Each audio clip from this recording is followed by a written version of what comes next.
సంగారెడ్డి జిల్లా కలెక్టరేట్ ఆడిటోరియంలో కార్గిల్ విజయ్ దివస్ 25 సంవత్సరాలు పూర్తి చేసుకున్న సందర్భంగా సంగారెడ్డి జిల్లా మాజీ సైనిక ఉద్యోగుల సంఘం అధ్యక్షుడు లక్ష్మీనారాయణ, కార్యదర్శి వటపత్ర సాయి నిర్వహణలో నిర్వహించారు. ముఖ్య అతిథిగా అదనపు కలెక్టర్ చంద్రశేఖర్, జిల్లా సైనిక్ వెల్ఫేర్ బోర్డు మెంబర్ తోపాజీ అనంతకృష్ణ, కూనవేణు మరియు లింగాగౌడ్, అంజయ్య, కృపానిధి, మాజీ సైనికులు, నర్సింలు, విద్యార్థులు పాల్గొన్నారు.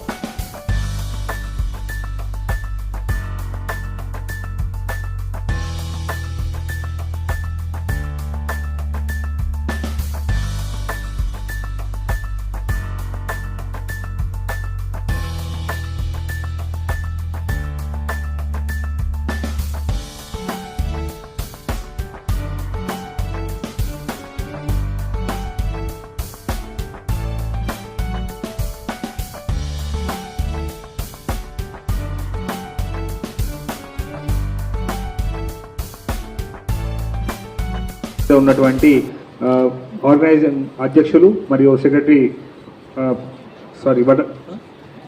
అట్లాగే సెక్రటరీ వటపత్ర సాయి గారికి, అట్లాగే తోపాజీ కిషన్ గారికి, కూర వేణుగోపాల్ గారికి, సో కృపానిల్ గారికి, అట్లాగే మనకు మన ముందు ఉన్నటువంటి మనతో పాటు ఉన్నటువంటి మన వీర సోల్జర్ నరసింహ సార్ గారికి, అట్లాగే ఎక్స్ సర్వీస్ మెన్ అసోసియేషన్ సంబంధించినటువంటి వారి బాడీ మెంబర్స్కి, విద్యార్థులకి, ప్రింట్ అండ్ ఎలక్ట్రానిక్ మీడియాకి, అధికారులకి, అనధికారులకి అందరికి కూడా పేరు పేరున నమస్కారాలు తెలియజేసుకుంటున్నాము. సో వేదిక మీద ఉన్నటువంటి పెద్దలందరూ కూడా కార్గిల్ విజయ దివస్ సందర్భంగా మనము మన భారత పౌరునిగా మన ముందున్నటువంటి బాధ్యత ఏంటనేది అందరూ కూడా చెప్పడం జరిగింది. సో మనమందరం కూడా భారతీయులం, అంటే అవునా కదా? దీనిలో ఏమైనా డౌట్ ఉందా? నో డౌట్ కదా. సో భారతీయులైన మనము భారతదేశానికి మనం ఏం చేస్తాము అనేది ఖచ్చితంగా ఫస్ట్ మనం అందరం ముందు మెదలాల్సిన అంశం. మనం అందరం కూడా మనం చదువుకుంటాము, మన పిల్లలతో మనం చదివిస్తాము, ఉద్యోగంలో చేరుతాము, అదంతా మన స్వయం డెవలప్మెంట్ కోసం మనము ఆలోచిస్తాం. కానీ సమాజానికి, దేశానికి ఎవరైతే ప్రథమ స్థానంలో ఉంటారు, ఎందుకంటే వారు అక్కడ భారతదేశంలో సోల్జర్స్ లేకుండా మన భారతదేశంలో మనం ఎటువంటి చిన్న పని కూడా మనం చేయలేము. ఇప్పుడు చూస్తున్నారు, పక్క దేశాలు చూస్తున్నారు కదా, మొన్న గాజాలో ఇజ్రాయెల్లో గాజా మీద అటాక్స్ జరుగుతున్నాయి. పక్కన ఉన్న ఇజ్రాయెల్ చేస్తున్నారు, వాళ్ళందరూ కూడా అటాక్స్ చేయడం జరుగుతుంది. వాళ్ళకైనా పీస్ఫుల్ ఉందా? అక్కడ గాజాలో ఎక్కడైనా పీస్ అనేది ఉందా? ఆఫ్ఘనిస్తాన్లో ఎక్కడైనా పీస్? ఈ కార్గిల్ విజయ్ దివస్ సందర్భంగా మీ అందరికీ శుభాకాంక్షలు తెలియపరుస్తూ, అమ్మ ఏం చేస్తుంది మనందరికీ? స్టూడెంట్స్ మీకు అడుగుతున్నా, అమ్మ మనకు అందరికీ ఏమంటుంది? ప్రేమిస్తుందా? అవునా? అమ్మ ప్రేమిస్తుంది. స్నేహితుడు ఏం చేస్తాడు మనందరికీ? అమ్మ ప్రేమిస్తే, స్నేహితుడు సహకారం ఇస్తే, ఈ కార్గిల్ దివస్ నాడు ఈ తోపాజీ అనంతకృష్ణ మీ అందరికీ నమస్కారాలు చేయాలి. మరి ఈ వేదికపై ఆశీస్సులైనటువంటి సభాధ్యక్షుడు, మాజీ సైనిక జిల్లా అధ్యక్షుడు లక్ష్మీనారాయణ అన్నయ్య గారికి, అలాగే జిల్లా అడిషనల్ కలెక్టర్ గౌరవనీయులు శ్రీ చంద్రశేఖర్ గారికి, అలాగే ఈ బోర్డు మెంబర్, అలాగే సుపరిచితులు లింగగౌడ్ గారికి, మరి సహచర మిత్రులు కూన వేణుగోపాల్ కృష్ణ గారికి, అలాగే రాయల్ కాలేజ్ ప్రిన్సిపల్ అయినటువంటి కృపానిల్ గారికి, మరి కొన్ని సంవత్సరాలుగా నాకు తెలిసి 20-30 సంవత్సరాలుగా మాకు ఆత్మీయ బంధువు మరి నరసింహులు గారికి, అలాగే అంజయ్య గారికి, వటపత్ర సాయి గారికి, ముందు కూర్చున్న వాళ్ళకి అందరికీ కూడా పేరు పేరున మీ అందరికీ నమస్కారాలు తెలియపరుస్తూ, ఇప్పుడు కృపానిల్ గారు సబ్జెక్టు పరంగా చాలా క్లుప్తంగా చెప్పిండు. మొత్తం ధర్మం మీద, నీతి మీద, కార్యం మీద అన్ని చెప్పడం జరిగింది. మరి స్థలం విషయంలో మా లింగరావు గారు చెప్పడం జరిగింది. మరి నేను ఇడికి వచ్చినప్పుడు మా నాయకుడు జగ్గారెడ్డి గారితో ఒక మాట తీసుకొని వచ్చిన. ఏం తీసుకొచ్చానంటే, గత ప్రభుత్వంలో మేము లేము, కార్గిల్ దివసంలో 2018లో 2023లో ఉన్నప్పుడు మేము లేము. కానీ ఇప్పుడు ప్రభుత్వం వచ్చింది కాబట్టి నానంత సహకారంగా ఇందులో బోర్డు మెంబర్గా ఆయన సహకారంగా ఒక్కటి చెప్పగలుగుతా. ఈ భారతదేశంలో, పవిత్రమైన భారతదేశంలో పుట్టినందుకు ప్రజాప్రతినిధులుగా ఎంతో ఏదో అవుతాం, ఎమ్మెల్యే అవుతాము, మంత్రులం అవుతాము, సీఎం కావచ్చు, పిఎం కావచ్చు. కానీ మనకున్న సమయంలో నాకు అవకాశం, ఈ సైనికులకు ఒక బోర్డు మెంబర్గా అవకాశం దొరకడం అనేది ఈ జీవితంకు చాలా అనుకుంటున్నాం. ఇక నేను ఎమ్మెల్యే పోస్టులు, ఎంపీల పోస్టులు, ఈ చైర్మన్ పోస్టులు ఏదో రకంగా దొడ్డిదారునో మంచినో చెడ్డనో దొరుకుతాయి. కానీ సైనికులకు పరోక్షంగా డైరెక్ట్గా మేమేం చేయలేం. కానీ ఈ బోర్డు మెంబర్గా నాకు ఈ అవకాశం కలిగించిన ఈ బోర్డు సభ్యులందరికీ కూడా పేరు పేరున మరొకసారి ధన్యవాదాలు తెలియపరుస్తున్నా. ఈ ప్రపంచంలో, ఈ భారతదేశంలో ఎవరికి వీరమరణం అవుతుందంటే ఎంత పెద్ద గొప్ప ఉన్నాయి సార్. ఈ రోజు అంబానీ అటువంటి వాళ్ళు కూడా చనిపోతే ఒకటే రోజు వాళ్ళకి వీడుకోలు ఇస్తారు, పోలీస్ చేస్తారు. కానీ వీరమరణం ఎవరికి అంటారంటే ఒక సైనికుడికి అంటారు వీరమరణం. అవునా కాదా? మరి ఇటువంటి పుణ్యదేశంలో పుట్టించినందుకు, ఈ సంగారెడ్డి పట్టణంలో పుట్టించినందుకు మా తల్లిదండ్రులకు తరపున మేమందరికీ కూడా ఈ అవకాశం ఇచ్చినందుకు నేను ఎంతో ధన్యునిగా భావిస్తున్నా. అలాగే ఇప్పుడు ఇంతకుముందు స్థలం విషయంలో మాట్లాడాడు. ఈ వారంలో బుధవారం, గురువారం నాడు సైనికుల తరపు నుంచి ఒక ఇద్దరిని సెక్రటరీ తీసుకురమ్మన్నాడు జగ్గారెడ్డి గారు. మీ యొక్క లెటర్ తీసుకొని మా దగ్గర రండి. అదే రోజు ఎండార్స్మెంట్ చేపిస్తాం. మీరు 250 గజాలు ఉన్నారు కదా, దానికి ఎక్కువనే ఇంకా 500 గజాలు అంటారు కదా, ఎండార్స్మెంట్ చేపించి అదే రోజు 50 లక్షల నిధులతోని నేను ముఖ్యమంత్రి దగ్గర లెటర్ తీసుకెళ్తాం, సీఎం దగ్గర తీసుకెళ్తాం. కన్సల్టింగ్ మినిస్టర్ ఇద్దరు ఉన్నారు, కొండ సురేఖ గారు మన ఇన్ఛార్జ్ మినిస్టర్ ఉన్నారు, అలాగే దామోదర రాజనరసింహ గారు ఉన్నారు. ఈ ఇద్దరితో కరస్పాండెంట్ చేసుకుంటూ అంటే మేము ఇక్కడ ఈ అవకాశం నాకు ఇచ్చినందుకు నా శాశక్తుల ఇదే నెల ఈ బుధవారం, గురువారం నీకు చెప్తున్నా. నీతో పాటు ఇంకెవరైనా తీసుకురా సార్, మాట ఇచ్చాడు, సెక్రటరీ తీసుకురమ్మన్నాడు. లెటర్ తీసుకొని మేము అక్కడి నుంచి జిల్లా కలెక్టర్ గారికి, మంత్రులకు ఇచ్చుకుంటూ మీకు కాపిస్తాము. దాని పర్టివేషన్ మొత్తం నేను చేస్తాను. ఇక మన మధ్యలోనే కలెక్టర్ గారు ఉన్నారు కాబట్టి తన సహకారం కూడా అందిస్తాడు. కాబట్టి ఇంతకు మించి నేనేం చెప్పలేను. ఈ అవకాశం ఇచ్చినందుకు నేను ధన్యవాదాలు తెలుపుతున్నా. మళ్ళీ మనం గత సంవత్సరం కూడా చెప్పినా, మళ్ళీ చెప్తున్నా, మళ్ళీ సంవత్సరం వరకల్లా మీరు మాకు అంటే ఇప్పుడు పర్టివేషన్ ఎట్లుంటుందంటన్నా, మేము చాలా పనులలో తిరుగుతుంటాం. మీరు మా వెంబడి ప్రతి కోఆర్డినేషన్ తలుతూనే ఉండాలి. వచ్చే సంవత్సరం వరకు మళ్ళీ మనము నిధులతో బిల్డింగ్కు స్థలం తీసుకోవాలి, నిధులు తీసుకోవాలి. ఈ రెండుతో పాటు మనం మన టెంట్ వేసి బిల్డింగ్ కట్టినా మొత్తం కాకుండా టెంట్ వేసి ఆడనేమో 1000 మందితో ప్రోగ్రామ్ చేద్దాం. ఆ 1000 మంది ఖర్చు కూడా మేమే పెడతాం. ఎవరు సైనిక నిమిత్తం పెట్టవద్దు. మనం సైనిక నిమిత్తం ₹1 ఖర్చు పెట్టాం. ఆ 1000 మంది కాదు, 2000 మంది వచ్చినా సరే ఆ రోజు ఎక్స్పెండిచర్ మొత్తం నేను బాధ్యత వహించుకుంటూ ఆ కార్యక్రమం కార్గిల్ విజయవంతం సభ అక్కడ చేద్దాం. ఈ మంత్రులు కాదు, 2000 మందితో చేద్దాం. జిల్లా కలెక్టర్, జిల్లా అధికారుల సమన్వయంతో మంచి పరిపాలన అధికారిగా మన మధ్యలో చంద్రశేఖర్ సార్, జిల్లా యంత్రాంగం అందరూ మంచి పరిపాలన అధికారిగా ఉన్నారు. కాబట్టి అక్కడ కార్గిల్ విజయ దివస్ను ఆ రోజు ధూమ్ధామ్ చేద్దామని చెప్పి అనుకుంటూ ఆ కార్యక్రమంలో ఎవరెవరిని పిలుద్దాం అనుకున్నది కూడా ప్రభుత్వం కూడా ఇన్వాల్వ్ చేద్దాం.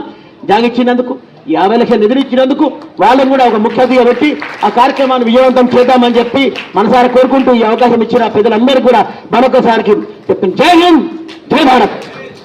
నిజమైనటువంటి రాయల్ విద్యార్థులు మీరు కనుక మీకు హృదయపూర్వకమైనటువంటి ధన్యవాదాలు. అదేవిధంగా ఈ కార్యక్రమానికి విచ్చేసినటువంటి సైనికులు అంటే నాకు తెలిసిన మట్టుకు సైనికులు కావాలంటే ధైర్యం కావాలి, ప్రాణాన్ని భారత మాత దగ్గర పెట్టేటువంటి శక్తి కావాలి. ప్రాణం పోతున్నా కూడా భారత్ మాతకి చేయనటువంటి శక్తివంతులే మన సైనికులు అవుతారు. నిజంగా నేనైతే ఏ దేవుని కూడా చూడలేను, కానీ దేవుళ్ళ యొక్క ప్రతిరూపాలు మన సైనికులు. వీలైనటువంటి విషయాన్ని అయితే నేను సగర్వంగా చెప్పాను. విషయాన్ని అయితే మనస్ఫూర్తిగా తెలియజేస్తాను.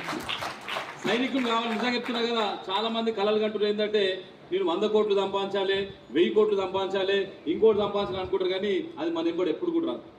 ఈరోజు మనం చూస్తున్నాం, 1965 యుద్ధంలో చూసినాం, 71లో చూసినాం, 1999లో చూసినాం. కానీ ఈ రోజు వరకు కూడా నిజంగా చెప్తున్నా కదా, ఎంతో మంది భారత మాత కోసం ప్రాణం ఇచ్చిన నిజంగా చెప్తున్నా కదా, వాళ్ళు నిజమైనటువంటి భారత మాత హీరోలు. వాళ్ళని గౌరవిస్తాం, వాళ్ళని పూజిస్తాం అనేటువంటి విషయాన్ని కూడా మిమ్మల్ని అందరూ కోరుతున్న విషయాన్ని కూడా మరొకసారి తెలియజేసుకుంటాం. ఇక కార్గిల్ విజయానికి వస్తే అదొక చాలా అద్భుతమైనటువంటి ఘటన. ఈ కార్యక్రమం నిజంగా చెప్తున్నా కదా, మా చంద్రశేఖర్ సార్ గారిని నేను హృదయపూర్వకంగా అభినందిస్తున్నాను. ఎందుకంటే సార్ ఎంతో బిజీగా ఉంటే కూడా మన ఆర్మీ అనగానే సార్ పులకించిపోయి నిజంగా చెప్తున్నా కదా, సుమారు గంట మా గంట ముందు కూడా వచ్చేసి నిజంగా చెప్తున్నా కదా, సైనికులు అంటే క్రమశిక్షణ అనేటువంటి దాని మీద మొట్టమొదటిగా మాకంటే ముందు వచ్చినటువంటి మా చంద్రశేఖర్ సార్ గారికి నేను హృదయపూర్వకమైనటువంటి ధన్యవాదాలు తెలియజేసుకుంటున్నా. అదేవిధంగా మా అన్న కిషన్ సేట్ అన్న, ఆయన ఇప్పుడు ఒక మాట ఇచ్చిండు, మాట ఇచ్చిన వెనుకపోడు, ఏది ఏమైనా సరే, ఎన్ని ఆటంకాలు వచ్చినా సరే, ఎన్ని ఇబ్బందులు వచ్చినా సరే. అది కార్గిల్ దినోత్సవం. కార్గిల్ యుద్ధంలో ప్రాణాలు అర్పించినటువంటి ఎందరో వీర సైనికులకు మనందరం కూడా స్మరించుకునే శుభదినం. మరి వాళ్ళ కార్గిల్ విజయ దివస్ సమావేశానికి అధ్యక్షత వహించిన విశ్రాంత సైనికుల అధ్యక్షుడు శ్రీ లక్ష్మీనారాయణ గారు, మరి ప్రధాన కార్యదర్శి గారు, సైనిక సంక్షేమ సంఘం జిల్లా బాధ్యులైనటువంటి సభ్యులు శ్రీ తోబాజీ అనంతకిషన్ గారు, అదేవిధంగా శ్రీ వేణుగోపాలకృష్ణ గారు, తర్వాత రాయల్ కాలేజ్ ప్రిన్సిపల్ మిత్రులు, అదేవిధంగా నరసింహులు గారు, మరి ఈ కార్యక్రమాన్ని అడిషనల్ డైరెక్టర్ గారు శ్రీ చంద్రశేఖర్ గారు, వేదిక ముందు కార్యక్రమం. లాస్ట్ ఇయర్ మనము ఐబీ గెస్ట్ హౌస్ నిర్వహించుకున్నాం. మన పెద్దలు మన యొక్క కార్యక్రమం ముఖ్య అతిథి గౌరవనీయులు శ్రీ చంద్రశేఖర్ గారి యొక్క ఆధ్వర్యంలో మనకి వాళ్ళ సమావేశం నిర్వహించుకునే అవకాశం కల్పించారు. మరి వారికి ప్రత్యేకంగా సైనిక సంక్షేమ సంఘం తరఫున ప్రత్యేక ధన్యవాదాలు వారిని తెలియజేసుకుంటూ, వాస్తవానికి మరి వాళ్ళ మనందరం దేశం నడిబొడ్డున సుభిక్షంగా ఉన్నాము, హ్యాపీగా ఉన్నాము, మన పిల్లలందరి యొక్క సంక్షేమం గురించి మనం పోరాటం చేస్తున్నాము.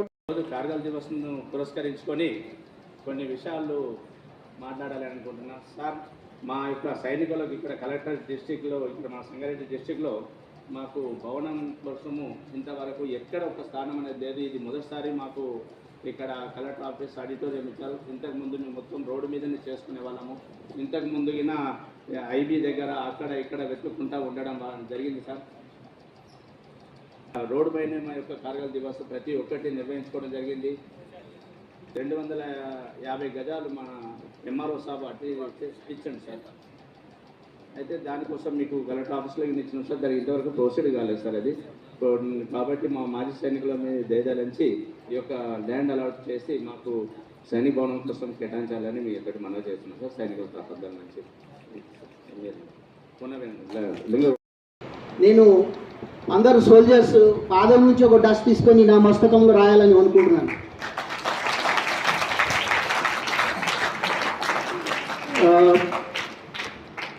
ఇప్పుడు మన రాములు సార్ చెప్పారు. సో మన ఆనరబుల్ అడిషనల్ కలెక్టర్ గారు ఉన్నారు. ఒక చిన్న హంబుల్ సబ్మిషన్ ఏంటంటే, నాకు నిజంగా తెలియదు ఇలా ఈ విధంగా సెలబ్రేషన్ అవుతుంది అని. సో పర్సనలీ ఒక సిన్సియర్ మోస్ట్ రిక్వెస్ట్ ఏంటంటే, every year we should be given an opportunity to celebrate here. So this is my sincere most humble submission, sir. We should get an opportunity to celebrate here from this year onwards. Because I would like to share with you one very important thing. So I will conclude my speech by telling 3 points. One point is, I am in the teaching profession. So I thought that teaching profession is the noblest profession. But I disagree with this. That soldiers ఎవరైతే ఉన్నారో మాకంటే 100 times better వాళ్ళు. మా ప్రొఫెషనే బెటరే, కానీ వాళ్ళకంటే ఈరోజు ఒక విషయం నేను అసలు సోల్జర్స్ అంటే ఎవరు ఒక 2 minutes మాట్లాడతాను. సెకండ్ పాయింట్ ఏంటంటే, కార్గిల్ వార్కి స్పెషాలిటీ ఏంటి? అసలు అన్ని వార్స్ ఉన్నాయి, మన 1965, 62, 71 ఇవన్నీ జరిగినాయి, కానీ దీనికి స్పెషలిస్ట్ ఏంటి? ఒక 2 minutes. నెక్స్ట్, మనకు కార్గిల్ వార్స్లో చచ్చిపోయిన వాళ్ళు అందరూ, those who have sacrifice their life, ఒక డిస్కవరీ ఇస్తాను. వాళ్ళు ఎక్కడ ఉన్నారు ఇప్పుడు? అది ఇంటర్ అందరూ వాళ్ళు ఎక్కడ ఉన్నారు చెప్తాను ఇప్పుడు నేను. So first of all, soldiers అంటే ఎవరు? సోల్జర్స్ అంటే మనకు కూడా అంటారు చూడండి, గురు బ్రహ్మ గురు విష్ణు గురుదేవో మహేశ్వర సాక్షాత్ గురు పరబ్రహ్మ తస్మై శ్రీ గురు నమః. నేను ఏం చెప్తున్నానంటే, మనకు టీచర్స్, సోల్జర్స్ అంటే we have so many is officers, IPS officers, teachers, lawyer, advocates. But soldier is the only a profession where they don't have an iota of chance of getting corruption or doing corruption. Corruption చేయడానికి వాళ్ళకి 1% కూడా chance ఉంది. They don't have the chance of indulging in any business. sacrifice they are doing. So ఈ మన లిస్ట్లో ఎవరైనా sacrifice చేస్తున్నారంటే number 1 rank సోల్జర్కి వస్తుంది. ఎందుకంటే మనం ఎంత చేసినా ఒక ఆఫీసర్ అయినా నేను. Thanks for watching NV News. Please like, share, and don't forget to comment. Please subscribe our channel and press bell icon.